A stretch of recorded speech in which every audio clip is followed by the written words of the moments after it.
हरे Krishna everyone. आज हम श्रीमद् भगवत गीता के 8वें अध्याय के चौथे श्लोक को करेंगे।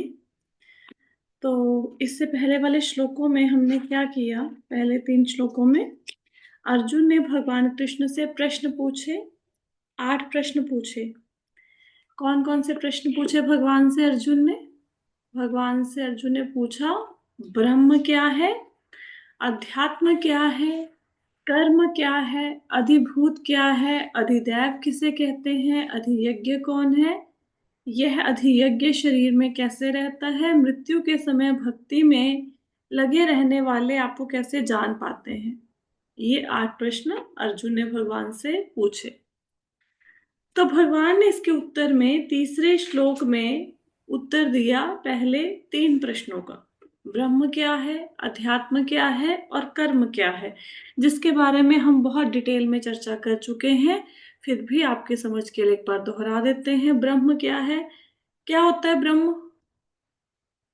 ब्रह्म क्या है? जीवात्मा मतलब जीवात्मा लिविंग थिंग। याद हो गया ना सबको? ब्रह्म होता है जीवात्मा। अध्यात्म क्या होता है?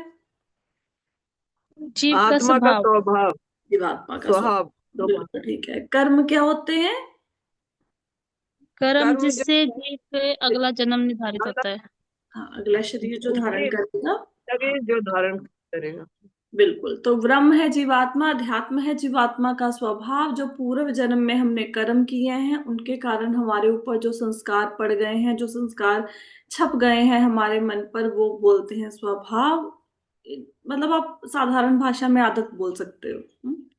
और कर्म वो कर्म जिनसे हमारे अगले शरीर का निर्धारण होगा, जो वेदों में वर्णित है ना, यज्ञ इत्यादि है ना, उन सबको कर्म कहा जाता है। तो कल हम लोगों ने एक और चर्चा की थी बहुत सुंदर, कि जैसे किसी व्यक्ति ने श्रद्धा के साथ यज्ञ किया, फिर वो स्वर्ग चला गया, फिर वो धरती पर कैसे वापस आएगा? 5 प्रकार की अग्नियां होती हैं, 5 प्रकार की आहुतियां होती हैं, ये भी चर्चा की थी। तो अगर किसी ने श्रद्धा के साथ वेदों में वर्णित यज्ञ किया, जिससे द्वारा स्वर्ग की प्राप्ति हो जाती है, तो श्रद्धा के साथ यज्ञ किया तो उससे क्या होगा? कहाँ जाएगा व्यक्ति? स्वर्ग लोक में माता जी। स्वर्ग लोक में। स्वर्ग से वो व्यक्ति कहाँ जाएगा? स्वर्ग में जाकर उसका क्या बनेगा? उसका पुण्य क्षीण हो जाएगा तो बादल पुण्य खत्म बनेगा। होने पे फिर पुण्य खत्म होने पे फिर वो बादल बनेगा। बादल के बाद क्या बन जाएगा? वर्षा। बादल के बाद वर्षा होगी। वर्षा बादल होगी। से वर्षा होगी। वर्षा होगी, वर्षा वो से फिर क्या पृथ्वी होगा? पर। धरती पे पृथ्वी आएगा, पे गिने, बादल फिर से अन्न की वर्षा प्राप्ति होगी अन्न होगी। पृथ्वी पर। धरती पर गिरेगा, अन्न बन जाएगा, और फिर अन्न से क्या और फिर बनेगा? मनुष्य मनुष्य और ग्रहण करेगा उसे। मनुष्य। हाँ, तो मनुष्य। और फिर पुरुष ग्रहण फिर करेगा, वीर्य उससे क्या बनेगा। होगा? वीर्य बनेगा। फिर उससे क्या और होगा? वीर्य वो वो स्त्री के गर्भ में स्त्री के धारण। गर्भ में बिल्कुल ठीक बीज बीज। है। अब समझ आया धारण स्वर्ग से धरती पर क्या कैसे आते हैं। और व्यक्ति फिर धरती पर जब वो मनुष्य के रूप में अवतार जन्म ले अवतार सॉरी जन्म ले लेगा, फिर क्या करेगा वो फिर से वही यज्ञ करेगा। वो फिर से वही यज्ञ करेगा, फिर वो ऊपर स्वर्ग में चला जाएगा, फिर से बादल बन जाएगा, फिर से बारिश बन जाएगा, अन्न बन जाएगा, फिर से जन्म ले लेगा। ऐसे ही वो फुटबॉल के जैसे घूमता रहेगा, ऊपर नीचे ऊपर नीचे।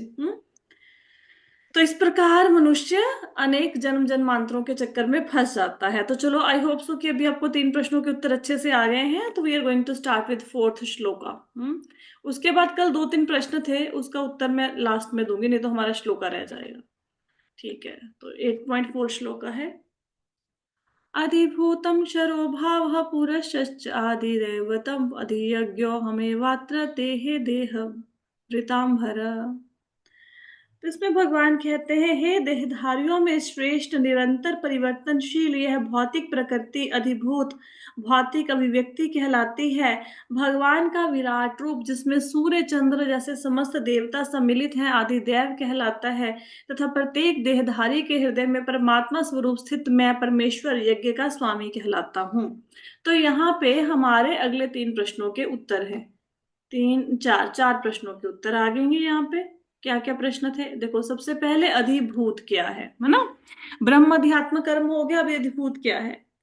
भगवान कहते हैं कि जो परिवर्तनशील प्रकृति है, ये अधिभूत कहलाती है। इसका अर्थ क्या है? एग्जाम्पल से समझते हैं। आपने देखा होगा हर वस्तु हमेशा एक जैसी नहीं रहती, उसमें परिवर्तन होता रहता है। जैसे आप मार्केट से एक एप्पल खरीद के लेके आओ। अब एप्पल खरीद के लेके आए, अब उसको ऐसे रख दो खुला टेबल पे। अब 4-5 दिन के बाद क्या होगा, उस एप्पल का साइज छोटा होना शुरू हो जाएगा, श्रिंक सा होना शुरू हो जाएगा। ठीक है, वो थोड़ा गलना सड़ना शुरू शुरू हो जाएगा। थोड़े दिनों के बाद आप देखेंगे कि वो, मतलब जैसे 1 महीना पड़ा रहा हो, वो धीरे धीरे पूरा डिस्ट्रॉय हो जाएगा, पूरा खत्म हो जाएगा वो एप्पल, है ना। इसी प्रकार कोई व्यक्ति घर बनाता है। अब हमें बाहर से देखने पे ऐसा लगता है घर ठीक है, बिल्कुल ठीक ठाक है। फिर धीरे धीरे हम देखते हैं कि इसका सीमेंट उतरना शुरू हो गया, पेंट उतरना शुरू हो गया, फिर घर खोखला होना शुरू हो जाता है, और उसकी मेंटेनेंस अच्छे से ना की जाए तो वो घर खंडर बन जाता है। बड़ी बड़ी इमारतें, जो ऐतिहासिक इमारतें हैं, अगर उनकी देखभाल ना की जाए, या फिर आप ये सोचो जिस जगह पे आप रह रहे हो, पहले भी तो यहाँ पे बहुत सारे घर होंगे ना, वो सारे घर कहाँ गए, है ना। उन लोगों के पास भी तो सामान होगा, वो सामान कहाँ गया उनका, है ना। तो ये सारी चीजें धीरे धीरे बदलती रहती हैं, डिस्ट्रॉय होती रहती हैं, कोई भी चीज हमेशा एक जैसी नहीं रहती। इसी प्रकार जो हमारा शरीर है, ये भी, ये स्थूल शरीर जो है, ये निरंतर परिवर्तित होता रहता है। हमारा शरीर हर क्षण चेंज हो रहा है। हम्म कैसे हमारा शरीर परिवर्तित कैसे हो रहा है, कौन कौन से परिवर्तन हो रहे हैं शरीर में प्रतिक्षण, कोई एग्जाम्पल। माता जी, जैसे कि वो तो शिशु से बड़ा हुआ बाल बच्चा बना, फिर उसके बाद जवान बना, फिर बुढ़ापा आया, हाँ, और वैसे देखो और डेली डेली शरीर की चेंजेस होते रहते हैं क्षीण ना। होती हाँ, एक तो है। छह छह स्टेजेस है हमारी लाइफ की। 6 स्टेजेस क्या है लाइफ की? सबसे पहले व्यक्ति का जन्म होता है। पहले माता जी बचपन होता है। हाँ, पहले जन्म, इंफेंट। सबसे पहले जन्म होगा। जन्म होने के बाद बच्चा थोड़ा सा बड़ा हो जाएगा। ठीक है, बड़ा होने के बाद क्या होगा, कुछ देर तक वो वहां पे सस्टेन करेगा, है ना। वहां पे उसका, जैसे एक जगह पे जाके आपका कद बढ़ना रुक जाएगा, है ना, आप एक पर्टिकुलर हाइट अचीव कर लोगे, तो वहां पे जाके कुछ समय तक आपका शरीर सस्टेन हो जाएगा। फिर गो कुछ शरीर में से कुछ और पदार्थ उत्पन्न होंगे, जैसे सपोज कोई व्यक्ति है, वो किसी संतान को जन्म देगा, है ना। फिर भाई टाइम शरीर, कम है, पैकिंग शुरू कर रहे हैं अपन। फिर शरीर ना कमजोर, एक मिनट, किसी का अनम्यूट। नहीं पड़ा। ओके, तो क्या होगा, सबसे पहले व्यक्ति जन्म लेगा, फिर बड़ा होगा, फिर अपना सस्टेनेबिलिटी की स्टेज आ जाएगी, कुछ काल तक वैसे रहेगा, फिर संतान उत्पन्न करेगा, फिर कमजोर हो जाएगा, और अंत में बिल्कुल खत्म हो जाएगा। तो ये शरीर की स्टेजेस है। शरीर हमेशा परिवर्तनशील होता है, बदलता रहता है। जैसे हमारा शरीर जो अभी 1 सेकंड पहले था, अभी वो है 1 सेकंड के बाद नहीं। हमारा शरीर तो प्रति क्षण चेंज हो रहा है। हमारे नाखून बड़े होते हैं, हमारे बाल बड़े होते हैं, है ना, हर क्षण बढ़ रहे हैं ना। तो जैसे हमारे बाल, आपने देखा होगा, कटिंग करवा के और फिर दोनों थोड़े दिनों के बाद फिर से बाल बढ़ जाते हैं, तो शरीर में चेंजेस हो रही हैं। नाखून आज काटो, फिर देखो 1 वीक के बाद फिर से नाखून बढ़ जाते हैं। तो ये चेंजिंग नेचर है प्रकृति की, इसको कहते हैं अधिभूत। आप ये भी कह सकते हैं कि हमारा स्थूल शरीर जो है, इसको अधिभूत कहते हैं, जो कि निरंतर चेंज होता रहता है। आई होप सो कि आपको सबको स्थूल शरीर पता है क्या होता है। स्थूल शरीर कौन सा, जिसको ये जला दिया जाएगा, इसी को स्थूल शरीर कहते हैं। तो परिवर्तनशील शरीर, परिवर्तनशील भौतिक प्रकृति, इसको कहते हैं अधिभूत। ये स्थूल शरीर, इसको कहते हैं अधिभूत। ये चेंज होता रहता है। अधिभूत मतलब स्थूल शरीर, जो कि हमेशा चेंज होता रहता है। ये भौतिक प्रकृति जो चेंज होती रहती है। लाइन का मतलब समझ आया, कैसे चीजें चेंज होती हैं? हाँ, ठीक है, आगे। ठीक है, आई होप सो अच्छे से समझ आ गया होगा कि चीजें चेंज होती रहती हैं। हाँ, अधिदैव किसे कहते हैं? अब अधिदेव किसको कहते हैं? देखो, आ, अगर श्रीमद् भागवतम के कॉन्टेक्स्ट से देखा जाए, कुछ लोगों को ना, आप कहोगे ये छोटे से लड्डू गोपाल जी हैं, ये भगवान है, तो वो, उनको वो भगवान नहीं समझते। उनके लिए भगवान कोई बहुत बड़ा व्यक्ति होना चाहिए। भगवान मतलब कोई बड़ा व्यक्ति, है ना। तो जब कोई व्यक्ति भगवान के ऊपर अपने मन को स्थिर नहीं कर सकता, तो उसे ऐसे कहा जाता है कि तुम ना ऐसी कल्पना करो कि जो पूरा ये विश्व है वो भगवान के ही शरीर में व्याप्त है ना। जैसे ये बादल जो हैं ये भगवान के बाल हैं, ये जो नदियां हैं ये भगवान की नसें हैं, है ना। ऐसी कल्पना की जाती है कि पूरा का पूरा जगत ब्रह्मांड भगवान के शरीर के अंदर है, और जितने भी देवी देवता हैं ये सब भी भगवान के विराट शरीर के अंदर ही हैं। जैसे सूर्य चंद्र है ये भगवान की आंखें हैं, और जो जमराज हैं ये भगवान की जाड़ें हैं, है ना। तो अश्विनी कुमार भगवान के नथुने हैं। ऐसे करके कल्पना की जाती है। तो विराट स्वरूप जिसमें सारे देवता रहते हैं उसको कहते हैं अधिदैव। समझ आया? अधिदैव माता जी फिर तो मतलब, विराट रूप हो गया ना उसका, हाँ विराट रूप, भगवान का बिल्कुल विराट रूप। बिल्कुल भगवान का विराट रूप। भगवान का विराट मतलब लोगों को ऐसा लगता है कि भगवान बहुत बड़े होने चाहिए, फिर उनको ऐसे समझाया जाता है कि हाँ हाँ ये जो नदी बह रही है ना इसको देखो समझो कि ये भगवान की नसें हैं, तो व्यक्ति कहेगा हाँ ये बात समझ आई। तो कुछ लोग भगवान के ऊपर ये मतलब बांसुरी बजाते भगवान के ऊपर ध्यान लगा ही नहीं सकते भगवान कृष्ण के ऊपर, फिर वो विराट रूप के ऊपर ध्यान लगाते हैं। तो जो विराट स्वरूप है भगवान का जिसमें सारे देवी देवता निवास करते हैं उसको कहते हैं अधिदैव। अधिभूत किसको कहते हैं? स्थूल शरीर को जो बदलता रहता है। अधिदैव किसको कहते हैं? भगवान का विराट रूप जिसमें सारे देवी देवता रहते हैं। ठीक है, क्लियर हुआ? ये 14 के 14 जो लोक हैं ये भी विराट रूप के अंदर ही रहते हैं। अब अधियज्ञ कौन है? अधियज्ञ मतलब अधियज्ञ का अर्थ ये है कि यज्ञों का भोक्ता कौन है। जो यज्ञ करते हैं उसका भोक्ता कौन है? तो यज्ञों के भोक्ता भगवान कौन विष्णु। है? भगवान। भगवान भगवान से विष्णु। हमारे, हाँ भगवान विष्णु सब प्रकार के यज्ञों के भोक्ता हैं। अगर कोई व्यक्ति कहे मैं तो इंद्र की प्रसन्नता के लिए यज्ञ कर रहा हूं, तो इंद्र के नाम पर कोई यज्ञ करे तो इंद्रदेव क्या करेंगे? उस यज्ञ को लेंगे, उसको भगवान को अर्पित कर देंगे। ठीक है, तो एज ए इंटरमीडियरी वो काम करेंगे। तो सब प्रकार के यज्ञ डायरेक्ट या इनडायरेक्ट भगवान की प्रसन्नता के लिए ही किए जाते हैं। हम इस बात को कैसे समझेंगे कि हम अपनी रोजमर्रा की जिंदगी में जो भी कार्य करते हैं, ठीक है, वो सब हम भगवान की प्रसन्नता के लिए करें, क्योंकि सब यज्ञों के स्वामी भगवान हैं। हमारी एक्टिविटीज कैसी होनी चाहिए? हमारी एक्टिविटीज का लक्ष्य भगवान को प्रसन्न करना होना चाहिए। हम्म तो जिस एक्टिविटी से भगवान प्रसन्न हो जाएंगे, समझो फिर ये आपका अच्छे वाला यज्ञ हो गया। ठीक है, तो अधियज्ञ ये जो यज्ञों के भोक्ता भगवान है ये आपके शरीर में कैसे रहते हैं? ये आपके शरीर में, हम सबके शरीर में कैसे रहते हैं? ये सब परमात्मा के रूप में, ये जो यज्ञों के भोक्ता है भगवान विष्णु, ये हमारे शरीर में परमात्मा के रूप में रहते हैं, हृदय के अंदर रहते हैं। अंगूठे जितना इनका आकार है वहां पे भगवान रहते हैं, सब लोगों के अंदर रहते हैं। हम्म? और ये जो परमात्मा है ये भी भगवान का ही अंश है, परमात्मा भगवान से भिन्न नहीं है। हम्म?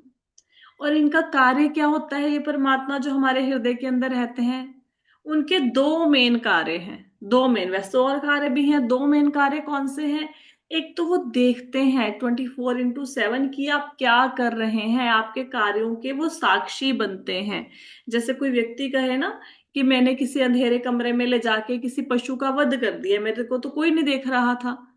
तो एक तो व्यक्ति है ना जो देख रहा था, कौन? भगवान। हम्म और दूसरा पशु भी तो आपको देख रहा था। तो हम ये नहीं कह सकते कि हमने कोई बुरा काम देख कर दिया। तो कई लोग सोचते हैं ना कि किसी ने कोई गलत काम कर दिया, किसी की हत्या कर दी, चोरी कर दी, डकैती कर ली, और उसको कानून ने कुछ नहीं कहा, उसने पुलिस को, कानून को रिश्वत दी और पैसे दे के वो बच गया। ठीक है, तो सब लोग देखते हैं कि देखो ये कितना पाप कर रहा है, तो ये तो फिर भी फल फूल रहा है। लेकिन उसके कार्य को किसी और ने भी देखा। किसने देखा? परमात्मा ने देखा। अब उसका हिसाब किताब ऊपर के लोक में जाके होगा। वहां से वो उनकी कचहरी से नहीं बच पाएगा। यहाँ पे तो भले ही वो बच जाए पैसा देके, वहां पे हिसाब किताब पूरा होगा। हम्म तो ये कौन ये भगवान सबके, ये यज्ञ, जो यज्ञों के भोक्ता भगवान विष्णु है, ये सबके शरीरों में कैसे रहते हैं? हम सबके शरीरों में परमात्मा के रूप में। आकार कितना है? अंगूठे जितना। करते क्या है? पहली बात तो हमारे सारे कार्यों के साक्षी बनते हैं। जो भी हम काम करते हैं, हम कहते हैं ना पाप नहीं करना चाहिए, भगवान सब देखते हैं, तो यही परमात्मा सब देखते हैं। दूसरा, इनका कार्य क्या है? ये हमारी इच्छाओं की पूर्ति करते हैं। आपने जो भी मन में इच्छा की, उस इच्छा की पूर्ति ये परमात्मा करेंगे। कैसे करेंगे? जैसे आपने पूर्व जन्म में कर्म किए थे उसके अनुसार। जैसे कोई व्यक्ति चाहे कि मेरे घर में बड़ी गाड़ी आ जाए, ठीक है, तो भगवान इच्छा की पूर्ति तो करेंगे, लेकिन पहले देखेंगे कि क्या पिछले जन्म में आपने इतना पुण्य कर्म किया था कि आपको गाड़ी मिल जाए। तो अगर पिछले जन्म में पुण्य कर्म किया था इतना कि आपको इस जन्म में गाड़ी मिल जाए, तो आपकी इच्छा की पूर्ति कर देंगे। हम्म। और वो आप कोई भी इच्छा कर सकते हैं, अच्छी या बुरी। जीव को स्वतंत्रता है इच्छा करने की। अब भगवान अंदर बैठ के ये नहीं कहेंगे कि तुम्हारे अंदर ये इच्छा पैदा कर दे कि भगवत गीता भागवतम सुन लो, नाम जाप कर लो, सुबह उठ जाओ जल्दी। ये इच्छाएं भगवान पैदा नहीं करेंगे, इसके लिए आपको खुद से प्रयत्न करना पड़ेगा। हाँ। हाँ, अब जो भी इच्छा करेंगे, जैसे आपने देखा होगा कई बार कोई व्यक्ति इच्छा करता है कि मैं चोरी करूं, तो उसको अपने जैसे चोरी करने वाले दो चोर मिल जाते हैं। कोई व्यक्ति इच्छा करता है कि मैं भगवान के नाम का जाप करूं, उसको दो भक्त लोग मिल जाते हैं जिनके साथ वो जाप कर सकता है। तो जैसे ही आप इच्छा करते हैं, भगवान उस इच्छा की पूर्ति करते हैं आपके पूर्व जन्मों के कर्मों के अनुसार। कि आपकी बैंक बैलेंस, चाहे आपने किसी बैंक में गए, पैसे निकलवाने गए अपने खाते से, तो वहां पे जो कैशियर बैठा है वो क्या करेगा? सबसे पहले चेक करेगा। आपने अपना चेक लगाया, तो वो सबसे पहले क्या देखेगा कि अच्छा ठीक है, चेक का आया है, तो मेरे को इसको चेक के पैसे देने हैं, इसकी इच्छा है कि मैं इसके खाते से बैलेंस निकाल के दे दूं, तो मैं निकाल देता हूँ। लेकिन सबसे पहले वो क्या चेक करेगा? आपके अकाउंट का बैलेंस। अगर बैलेंस है अकाउंट में तभी देगा ना पेमेंट। ऐसा तो नहीं है ना कि आपने इच्छा कर दी जी मेरे को 10 लाख रुपए चाहिए, अकाउंट में आपके 10,000 पड़े हैं, तो वो कैशियर कहेगा कोई बात नहीं, आपने इच्छा कर दी ना, अपनी जेब से डाल देता हूँ। ऐसा तो नहीं करेगा ना। तो इसी प्रकार आप इच्छा कर सकते हैं, कोई भी इच्छा कर सकते हैं, अच्छी या बुरी, वो भगवान ने आपको स्वतंत्रता दी है। तो भगवान देखेंगे उस इच्छा के ऊपर कि भाई हाँ, पिछले जन्म में इसका इतना पुण्य कर्म बचता है, इसके अकॉर्डिंग इसकी इच्छा की पूर्ति की जा सकती है, कर दो। समझ आ गया? अधियज्ञ कौन है? अधियज्ञ शरीर में कैसे रहता है? अधियज्ञ यज्ञों के भोक्ता भगवान विष्णु शरीर में कैसे रहते हैं? परमात्मा के रूप में। क्या करते हैं? इच्छाओं की पूर्ति करते हैं और हमारे साक्षी बनते हैं हमारे अच्छे बुरे कर्मों। क्लियर हुआ? माता जी, शिरो शिरो दीक्षा ये विष्णु रहते हैं ना हमारे इसमें? हाँ जी, हाँ जी, क्षीरोदक्षय विष्णु रहते हैं, बिल्कुल। उन्हीं को परमात्मा कहते हैं, उन्हीं का ध्यान करते हैं योगी। ठीक है, तो यहां तक हमारे 7 प्रश्नों का उत्तर हो गया है। अब हम अगले प्रश्न के उत्तर के लिए हमें श्लोक 8.5 पढ़ना पड़ेगा, तो हम उस श्लोक को पढ़ते हैं। एक बार उत्तर को रिवाइज करा देती हूँ सबको। ब्रह्म क्या है? ब्रह्म है जीवात्मा। अध्यात्म क्या है? उस जीवात्मा का स्वभाव। जो भी व्यक्ति आज की डेट में कुछ भी कर रहा है, कोई पैसा कमा रहा है, कोई वेला बैठा है, कोई गुस्सा करता है, कोई शांत बैठा है, कोई बहुत ज्यादा भजन करता है, कोई बहुत ज्यादा मूवीज देखता है, कोई किसी की निंदा चुगली करता है, कोई चुप रहता है, तो ये सारा कुछ कहाँ से आ रहा है? ये आपके पूर्व जन्मों के संस्कारों से आ रहा है। जैसा आपने पूर्व जन्म में कर्म किया था, तो इसके कारण आपका एक पर्टिकुलर नेचर डेवलप हो गया, एक स्वभाव बन गया, उसको कहते हैं अध्यात्म। कर्म क्या है? कर्म वेदों में वर्णित वो कार्य हैं जिनको करने से आपको अगले जन्म में जो मतलब शरीर मिलेगा। जो भी इस जन्म में आप करते हो, जिसके द्वारा आपके अगले जन्म के शरीर का निर्धारण होता है, उसको कहते हैं कर्म। अधिभूत क्या है? भौतिक प्रकृति जो निरंतर चेंज होती रहती है, ये स्थूल शरीर, हमारा शरीर जो निरंतर चेंज होता रहता है। अधिदेव कौन है? अधिदेव है विराट स्वरूप भगवान का, जहां पे सारे देवी देवता निवास करते हैं। अधियज्ञ कौन है? भगवान विष्णु। और शरीर में कैसे रहते हैं? परमात्मा के रूप में। अब लास्ट प्रश्न पे चलते हैं। किसी को कुछ ना समझ आया हो इनमें से तो बता दो। मैम आदिदेव एक बार बोलिए। आदिदेव। आदिदेव इज वो एक विराट फॉर्म है ना भगवान का। या आप भगवत गीता में भी आप पढ़ते हो ना, 10th चैप्टर में आएगा ना, भगवान का विराट स्वरूप।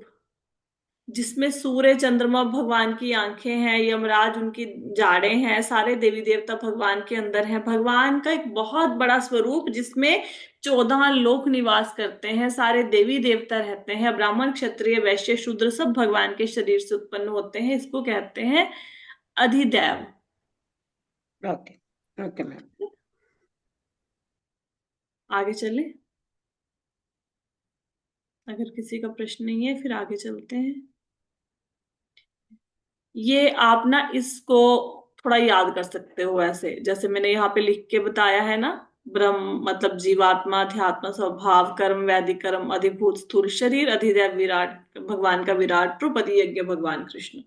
ठीक है, तो इसको आप ऐसे याद भी कर सकते हो इस टेबल के माध्यम से। अगर किसी को कभी भूल गए या कभी पूरा लेक्चर कौन सुनेगा दोबारा से, नहीं इतना समय है, तो इसको देखोगे तो आपको याद आ जाएगा। ठीक है? आगे चलते हैं। बहुत सुंदर श्लोक है भगवत गीता का, मोस्टली लोगों को आता होगा। श्लोक है 8.5। अंतकाले च मामेव स्मरन् मुक्त्वा कलेवरं यः प्रयाति समद्भावं याति नास्तत्र संशयः। तो भगवान कहते हैं, और जीवन के अंत में जो केवल मेरा स्मरण करते हुए शरीर का त्याग करता है, वह तुरंत मेरे स्वभाव को प्राप्त करता है, इसमें रंच मात्र भी संदेह नहीं है। यहाँ पे भगवान क्या कह रहे हैं कि मृत्यु के समय, जीवन के अंतिम समय में जो भी भगवान को याद करता है, जो भी व्यक्ति किसको याद करता है, भगवान को, तो क्या होता है, उसको भगवान का स्वभाव प्राप्त होता है। लेकिन अंतिम समय में भगवान को याद कैसे करोगे, कैसे याद रहेंगे भगवान अंतिम समय में? जब हम रूटीन में भगवान का नाम जप करेंगे। जपने, नाम जपने में। जब हम रेगुलर भगवान का जाप करेंगे, हर समय भगवान को याद रखेंगे, हर एक्टिविटी करते हुए भगवान को याद रखेंगे, तो बाय डिफॉल्ट आपको अंतिम समय में भी भगवान का नाम ही याद आएगा। हाँ, नहीं तो अगर हम ऐसा नहीं करेंगे, फिर भगवान का नाम याद आएगा, फिर आना मुश्किल है। अगर किसी बंदे ने पूरे जीवन में, सपोज किसी ने अपने सगे संबंधियों के बारे में सोचा है, अपने बच्चों के बारे में सोचा है, किसी ने धन के बारे में सोचा है, तो अंतिम समय में एग्जैक्टली वो चीजें याद आएंगी। और ये कोई अच्छी बात नहीं है इन सब के बारे में सोचना। अब जैसे जिसने धन के बारे में पूरा जीवन सोचा, तो अगर वो लास्ट में, जीवन के अंत में धन के बारे में सोचेगा, तो फिर क्या होगा, अगला जन्म क्या बनेगा, वो नाग का बन जाएगा। सांप की आदत होती है ना धन के ऊपर कुंडली मार के बैठना, है ना। तो कोई अच्छी बात नहीं है ये। हाँ, अगर ऐसी हमारी आदतें, अब किसी को बहुत ज्यादा अपने बच्चों से प्रेम है, तो फिर अगले जन्म में क्या बनोगे? या कोई बंदा कुछ भी खा लेता है, उसको सब कुछ खाना पसंद है, वो कहता है मैं कुछ भी खा लेता हूँ, तो अगले जन्म में सूकर बन जाएंगे, गंदगी खाएंगे। इतनी इतनी संतानें होती हैं उनकी, उनको संभालोगे अगर बच्चों से ज्यादा मोह करोगे तो। जो बहुत ज्यादा सोने की आदी है, वो अगले जन्म में पोलर बियर बन जाएंगे, 6 6 महीने सोता है पोलर बियर। तो कोई अच्छी बात नहीं है इन चीजों में आसक्त रहना। देखो, धन कमाना जरूरी है, ऐसा नहीं है कि धन के बिना एक्चुअल में गति नहीं है आज के जीवन में, नहीं है। लेकिन धन को अपने जीवन का अंतिम लक्ष्य नहीं बनाना चाहिए। हम्म जितना जरूरी है, आप सोच लो कि मैंने दिन में इतने घंटे काम करना है। जैसे आपने सोच लिया मुझे दिन में 6 घंटे काम करना है, 8 घंटे काम करना है, 10 घंटे काम करना है, एक बार डिसाइड कर लो। फिर जैसे ही वो काम छोड़ा, वो छोड़ दो, उसके बाद घर आके उसके बारे में सोचना नहीं है। हम लोग 24 आवर्स अपने काम के बारे में सोचते रहते हैं। तो जितनी देर काम पे है, वहां पे भी काम करते करते कोशिश करें कि भगवान के नाम का स्मरण करें। अगर किसी की दुकान है तो पूरा दिन तो कस्टमर आते नहीं है। बिजनेसमैन है, पूरा दिन तो कस्टमर नहीं आएंगे। जॉब करते हैं, पूरा दिन तो काम होगा नहीं कि 24 घंटे काम ही होता है। जब भी समय लगे भगवान का नाम लेना चाहिए। हाँ, और ये सोचना चाहिए कि मैं बिजनेस क्यों कर रहा हूँ, भगवान की प्रसन्नता के लिए। मैं जॉब क्यों कर रहा हूँ, भगवान की प्रसन्नता के लिए। खाना बना रहे हैं, खाना क्यों बना रहे हैं, भगवान की प्रसन्नता के लिए, भगवान का प्रसाद बना रहे हैं। ठीक है? तो जीवन के अंत काल में कहते हैं, जो भगवान का स्मरण करते हुए, भगवान कृष्ण का स्मरण करते हुए शरीर त्यागते हैं, वे तुरंत ही मेरे स्वभाव को प्राप्त करते हैं। यहाँ पे स्वभाव क्या क्या अर्थ है?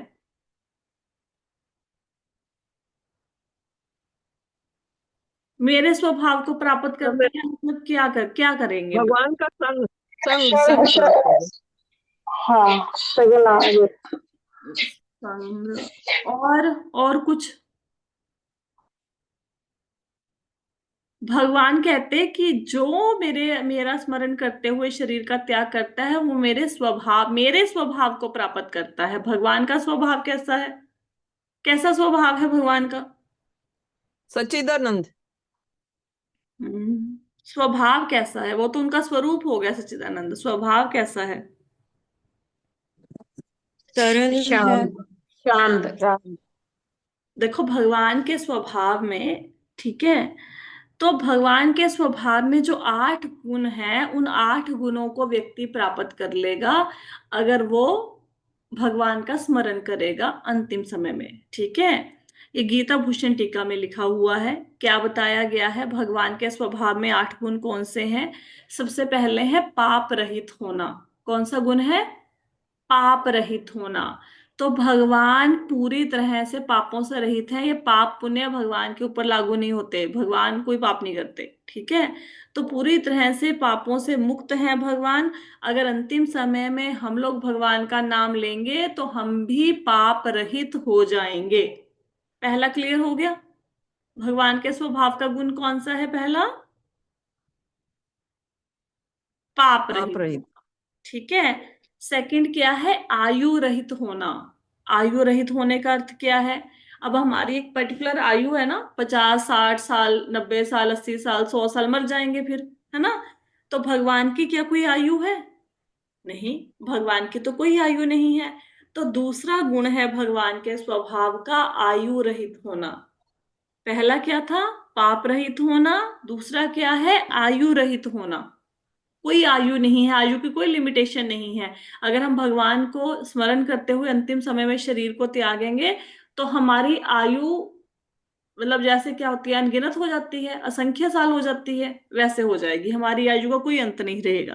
ठीक है, थर्ड गुण है मृत्यु शून्यता। मृत्यु शून्यता क्या होता है कि जैसे हम लोगों को कोई शरीर मिला तो ऑब्वियसली जिसका जन्म हुआ है उसकी मृत्यु होनी है। सबकी मृत्यु होती है, पेड़ पौधों की भी मृत्यु होती है, जानवरों की भी मृत्यु होती है, पशु पक्षियों की भी मृत्यु होती है, इंसानों की भी मृत्यु होती है। लेकिन क्या भगवान की मृत्यु होती है? नहीं, भगवान की मृत्यु नहीं होती। तो थर्ड गुण कौन सा है? मृत्यु शून्यता। ठीक है, भगवान के स्वभाव का, तो ये गुण भी आ जाएगा। चौथा गुण क्या है भगवान के स्वभाव का? शोक रहित होना। तो जैसे हम लोगों को आदत है ना पूरा दिन दुखी रहना, परेशान रहना, बिना बात के परेशान रहना, है ना? तो शोक रहित होना। तो अगर भगवान को याद करते हुए शरीर का त्याग किया तो आप क्या हो जाएंगे? शोक रहित हो जाएंगे। हम्म, तो कितने हो गए? 4 हो गए। कौन कौन से हो गए? पाप रहित रहित हम्म मृत्यु और शून्यता हम्म आयुर रहित हम्म शोक और रहित शोक शोक रहित। रहित। ठीक है, हो गए ना? अब अब पांचवा है भगवान के स्वभाव का क्षुधा रहित होना। मतलब भूख नहीं लगेगी। भूख, हमें तो सारा दिन भूख लगती रहती है ना, हमें तो 2 टाइम खाना चाहिए ही चाहिए। नहीं खाएंगे तो ऐसा लगता है पता नहीं क्या हो गया, है ना? तो क्षुधा रहित होना, इसका मतलब ये है कि आध्यात्मिक जगत में क्या लोग खाना नहीं खाते? वहां खाना खाते हैं। लेकिन यहाँ पे खाना खाने और वहां पे खाना खाने में फर्क क्या है? फर्क इतना है कि यहाँ पे हमें जीवित रहने के लिए खाना जरूरी है, खाना हमारी बाध्यता है। हमें खाना खाना ही पड़ेगा, नहीं तो मर जाएंगे। लेकिन आध्यात्मिक जगत में ऐसा नहीं है कि आप खाना नहीं खाओगे तो शरीर कमजोर पड़ जाएगा, मंजे पे पड़ जाओगे, ऐसा नहीं है। वहां पे खाना खाते हैं आनंद के लिए, कि ये भगवान का प्रसाद है, इसको खाना है। और वहां पे खाने के लिए बहुत कुछ है आध्यात्मिक जगत में, है ना?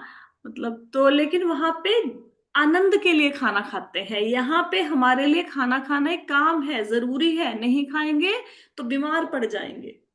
ठीक है, हमें भूख लग जाएगी, लेकिन वहां पे ऐसे भूख नहीं लगती। वहां पे आनंद लेने के लिए, भगवान के प्रसाद का आनंद लेने के लिए सब खाते हैं। ठीक है, तो पांचवा गुण है क्षुधा रहित होना। ठीक है, और फिफ्थ पिपासा रहित होना। तो जैसे भूख नहीं लगेगी ऐसे ही प्यास भी नहीं लगेगी। पिपासा रहित होना मतलब प्यास भी नहीं लगेगी। ये एक अन्य गुण है भगवान के स्वभाव का। भगवान को भूख प्यास नहीं लगती। फिर आप भोग क्यों लगाते हो? क्योंकि हमें भोग लगा के हम अपने खाने को शुद्ध करते हैं, भगवान का प्रसाद खाने को मिलता है ना, भगवान की कृपा प्राप्त होती है, और भगवान को भक्तों के साथ प्रेम का आदान प्रदान करना अच्छा लगता है, भगवान को अच्छा लगता है कोई बच्चा समझ के उनकी केयर करे। इसलिए तो अदरवाइज भगवान को ऐसे प्यास नहीं लगते। भी बोलिए मैम, हाँ जी। वर्ड एक बार भी बोलिए। वर्ड पिपासा वर्ड रहित, पिपासा पिपासा, ओके ओके। वही क्षुधा रहित होना, पिपासा रहित होना, ठीक है। और सातवां गुण क्या है? आनंदमय होना। तो अगर भगवान के धाम में जाएंगे, अगर देखो अंत समय में भगवान का स्मरण करेंगे तो भगवान के स्वभाव को प्राप्त करेंगे। भगवान का स्वभाव क्या है? आनंदमय होना। तो हमेशा आनंदित रहना। अब हमें आनंदित रहने के लिए कोई ना कोई वस्तु चाहिए होती है। अगर कोई वस्तु मिलेगी तब हम आनंदित होंगे, ठीक है। कुछ भी, बच्चे के एग्जाम में अच्छे मार्क्स आ गए, फिर हम आनंदित हो जाएंगे। हमारे कोई हाथ की बनाई हुई सब्जी अच्छी बन गई, हम खुश हो जाएंगे। कोई अच्छा ऑर्डर मिल गया, खुश हो जाएंगे। बैंक अकाउंट में पेमेंट आ गई, हम खुश हो जाएंगे, है ना। बच्चे को जॉब लग गई, हम खुश हो जाएंगे। तो हमें हमेशा भौतिक चीजों की जरूरत होती है खुश होने के लिए। किसी ना किसी भौतिक वस्तु का सहारा लेते हैं, हाँ, जो कि बहुत समय तक टिकता नहीं है। लेकिन अगर भगवान के स्वभाव को प्राप्त कर गए तो हम हमेशा आनंदित रहेंगे। हमारी डिपेंडेंसी भौतिक चीजों के ऊपर खुश होने की खत्म हो जाएगी। हम अपने आप में आनंदित रहेंगे, हमेशा आनंदमय रहेंगे, ठीक है। और आठवां गुण क्या है भगवान के स्वभाव का? सत्य संकल्प होना। सत्य संकल्प होने का अर्थ क्या है बताओ? सत्य संकल्प होना, बोलो भाई। सदैव सच का साथ देंगे या सच के मार्ग पे चलेंगे। सत्य संकल्प होने का मतलब सच बोलना नहीं होता। सत्य संकल्प का अर्थ होता है कि जो आपने बोला वो सत्य हो जाए। आपके संकल्प सत्य होने शुरू हो जाएंगे। अभी तो जैसे आप लोगों ने सपोज बोला कि मेरे पास एक हवाई जहाज है, तो ये क्या है? ये तो हवा में बात है। हवाई जहाज है क्या? नहीं है ना, सच में तो नहीं है। सत्य संकल्प होना कि आपके संकल्प सत्य होने शुरू हो जाएंगे। जो भी आप बोलेंगे वो सत्य हो जाएगा। तो सत्य संकल्प भगवान का स्वभाव है, वो आपको भी प्राप्त हो जाएगा, ठीक है। स्वभाव का अर्थ समझ आया सबको? स्वभाव का क्या अर्थ होता है? स्वभाव का अर्थ होता है भगवान के स्वभाव में जो 8 दिव्य गुण हैं वो आपके अंदर भी आ जाएंगे अगर आप भगवान का नाम लेते हुए शरीर का त्याग करेंगे, ठीक है। तो एक बार रिवाइज कर लें 8 गुणों को। पहला क्या है? पाप रहित होना। सेकंड, आयु रहित होना। आयु आयु रखिए। मृत्यु शून्यता, मृत्यु शून्यता, हाँ। शोक रहित होना, क्षुधा रहित होना, पिपासा रहित होना, आनंद में होना, और सत्य संकल्प होना। ये 8 गुण हैं भगवान के स्वभाव के। ये 8 प्राप्त हो जाएंगे जो व्यक्ति अंतकाल में भगवान को याद करते हुए शरीर का त्याग करेगा। और भगवान क्या कह रहे हैं? इसमें रंच मात्र भी संदेह नहीं है। तो इसमें डाउट मत करो, ऐसा मत सोचो कि ऐसे कैसे हो जाएगा। बस अच्छा, मतलब मृत्यु के समय कृष्णा बोलना, इतना बोलने से हो जाएगा? हाँ जी, इतना बोलने से ही हो जाएगा। लेकिन कृष्णा निकलता नहीं है मृत्यु के समय, बहुत अभ्यास की जरूरत होती है इसके लिए। तो उसके लिए ऐसा कोई ऐसा भी नहीं कि नहीं निकलेगा। देखो गांधी जी की मृत्यु हुई तो उनके मुख से हे राम लिख निकला ना, ठीक है। तो आप अगर आज से ही प्रयत्न करना शुरू कर दें, करना क्या होता है, जैसे ना, सबसे पहले तो आपको ऐसे आदत नहीं है, मतलब नहीं आपको क्या, मुझे, मैं अपनी बात करती हूँ, आप तो सब भक्त लोग बैठे हैं, कि जैसे आदत नहीं होती कि भगवान का नाम लेने की। तो थोड़ी थोड़ी देर के बाद ना खुद को याद करवाओ कि मैं कृष्ण का हूं, मैं कृष्ण का हूं, मैं कृष्ण का दास हूं। या यदा कदा भगवान का नाम लेना शुरू करो। कम से कम एक एक एक्टिविटी पकड़ो। ये सोचो कि डेली कम से कम जब मैं ब्रश करता हूं तब मुझे भगवान का नाम लेना है। बस इतनी सी वो लगा लो कि जब मुझे ब्रश करना है मुझे भगवान का नाम लेना है, साथ साथ में मन में। आप देखेंगे 4-5 दिनों के बाद जैसे ही आपने ब्रश उठाया, बाय डिफॉल्ट भगवान का नाम अपने आप शुरू हो जाएगा। शुरू शुरू में थोड़ा ना हिम्मत करनी पड़ेगी, जबरदस्ती लेना पड़ेगा। और उसके बाद क्या होगा, माइंड की कंडीशनिंग हो जाएगी। वो अपने आप, आपने ब्रश उठाया उधर से भगवान का नाम चालू हो जाएगा। अच्छा, अभी ब्रश करते हुए भगवान का नाम लेना शुरू कर दिया, अपने आपके बीइंग में आ गया। उसके बाद कोई और संकल्प पकड़ो कि जब मुझे सीढ़ियां उतरनी है, मैं सीढ़ियां उतरने के टाइम पे जरूर भगवान का नाम लूंगा, पूरे दिन में चाहे मैं लू ना लूं। जब भी आप सीढ़ियां उतरोगे बाय डिफॉल्ट आपके बीइंग में आ जाएगा, आप सीढ़ियां उतरोगे साथ के साथ भगवान का नाम शुरू हो जाएगा। ठीक है, ऐसे छोटी छोटी एक्टिविटीज में अपनी ना भगवान का नाम लेके आओ। धीरे धीरे क्या देखेंगे आप, ऐसा एक समय आ जाएगा कि आप सोते हुए करवट भी बदलेंगे तो भी आपके मुख से हरि नाम निकल रहा होगा, और आपको पता ही नहीं चलेगा कि आप मतलब ना, ये ऐसा नहीं कि कॉन्शियसली भगवान का नाम लेना है, आप कॉन्शियसली भी नहीं, ऐसे ही मन में हमेशा ही, जैसे आप जबरदस्ती नहीं लोगे, अपने आप ही भगवान का नाम चालू होना शुरू हो जाएगा। जैसे सुबह आपने कोई गाना सुना तो पूरा दिन आप उस गाने को गुनगुनाते नहीं हो, वो बाय डिफॉल्ट आपके मुंह पे चढ़ जाता है, वो गाना पूरा दिन उस गाने को गाते रहते हो, बाय डिफॉल्ट वो गाना मुंह से निकलता है। इसी प्रकार भगवान के नाम को लेने का अगर एक बार अभ्यास बना लेंगे तो पूरा दिन बाय डिफॉल्ट आपके मुख से भगवान का नाम निकलता रहेगा। तो अंतिम समय में भी डेफिनेटली भगवान का नाम ही आपको याद आएगा। हाँ, कोशिश करनी चाहिए कम से कम। पता, हम बहुत बार भगवत गीता के सेशंस लगाते हैं, यही बातें सुनते हैं, पर इनको इम्प्लीमेंट कितने लोग करते हैं ये मुझे नहीं पता। अगर इसका 1% भी कोई अपने जीवन में लागू कर ले ना, सच में भगवान के धाम पहुंच जाए, सच में। हम्म, कोशिश करनी चाहिए, कोशिश करनी चाहिए, राइट।